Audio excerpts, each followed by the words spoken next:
talk about Scrum.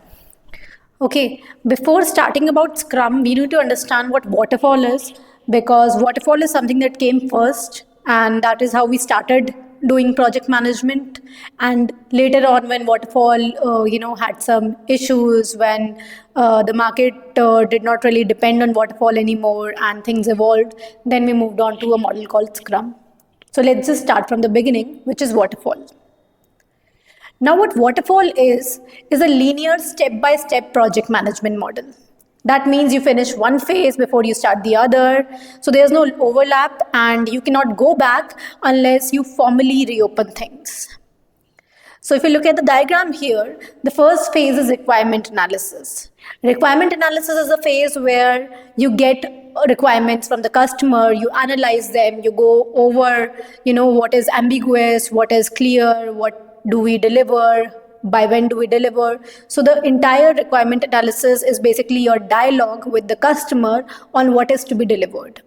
And at the end of it, you are given a SRD, which is called the software requirements documentation, basis which you design your entire system. Right? So everything here is planned upfront. You lock in the requirements early, and then the execution is a fixed sequence. You cannot go back, the requirements cannot be changed. And that right there is the problem with waterfall. Right? Let's just cover all the phases. So after requirement analysis, we go to design, which is basically where you create a system design on how the UI will flow, how the data will flow, what kind of architecture we'll make. So all of this is designed by system architects. There is a review system where other system architects might review your designs, might give their feedback. So this might be an iterative process wherein you incrementally create better designs, and once that design review is passed, then you go to the implementation phase. Now, implementation phase is, self-explanatory. This is where your coding would start. This is where engineers would build exactly what was designed, what was required by the customer. And once the entire thing, and by that I mean the entire project is implemented, coded, then you go to the testing phase. Now, testing phase is engineers, validating whatever has been built in the implementation phase. And you test not just basis on what is built, but on the basis of what was required. So the SRD is pulled up again, and depending on what the customer required, we test the product. Are we delivering the right product, and have we built it in the right way? So that is your testing phase. And after the testing phase, you have your deployment phase. Deployment is where you release it, where the product goes live. And the deployment can be in stages, like you can deploy in staging, and then in UAT, and then in prod. But deployment basically ends when the product goes live, where the customers can directly use your product.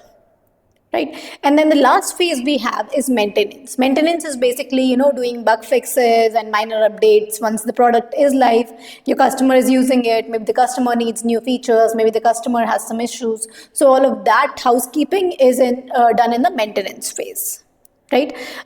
Typically, your project is deployed to the customer. When the go live is done, you have typically 1 week of hand holding, where if there's any issues, you directly go to the development team, they fix things for you. And once that hand holding period is done, this project is hand over to the support group or to the maintenance group, who will treat this as an ongoing project, and they will maintain this project along with the others that they must be maintaining.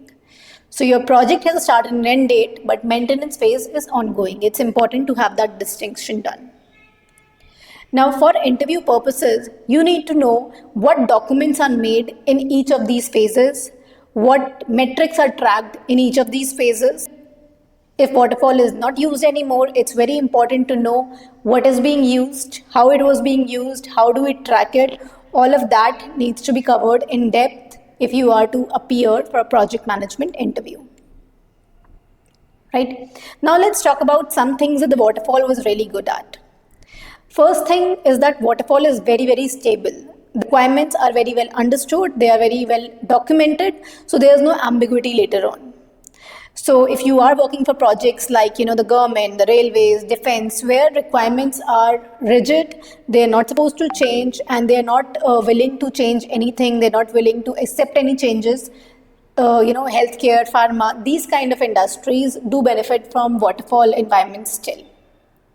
The problem here is that the scope is fixed, the budget is fixed, even the timelines are fixed, right? Everything is fixed. So any alteration, anything that would require change would result in a lot of do-overs, would result to be very expensive in waterfall, right? So any stakeholders who really want predictability, who want very rigid structures over any sort of flexibility, do still benefit from the waterfall model.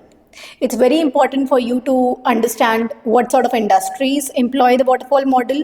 If you have ever worked on waterfall models, it's very important to give those kind of examples in an interview, right? Coming on to the shortcomings of waterfall, and that is why probably Scrum exists today, is firstly, it is these days it's very important and very prevalent that requirements change over time, right? The market changes, the product changes, the customer changes, and so requirements would change over time.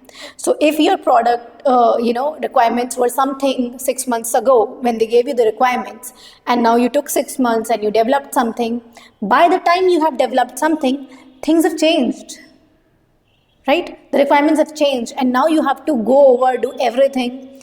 This is expensive for you as a developer, for your company, and also for the customer. And that is the biggest waterfall mistake, or the biggest way waterfall framework had to change. Now let's talk about what do you do when users does not know what they want, because many times they want a system but they do not have detailed requirements on how things should flow, how UI should look, and once you deliver them the project, then they come up with a lot of changes. Okay, this is not what we want, change this, change that. So doing that at the end of the project would cause you to change every UI UX design on every page. That is very expensive. Instead, if you could have gotten that feedback early on, you might have changed a few pages and the rest of the pages you would have made exactly as the customer wanted, right? But that is not something waterfall would have provided. So if a user does not know what they want upfront, they cannot give you detailed requirements, and that is where waterfall will not suit them. Then there are industries which are very fast moving, something like, let's say, banking industry nowadays, they're coming up with a whole new different set of products. Even food industry, with Zomato, Swiggy, they're coming up with a lot of fast moving things.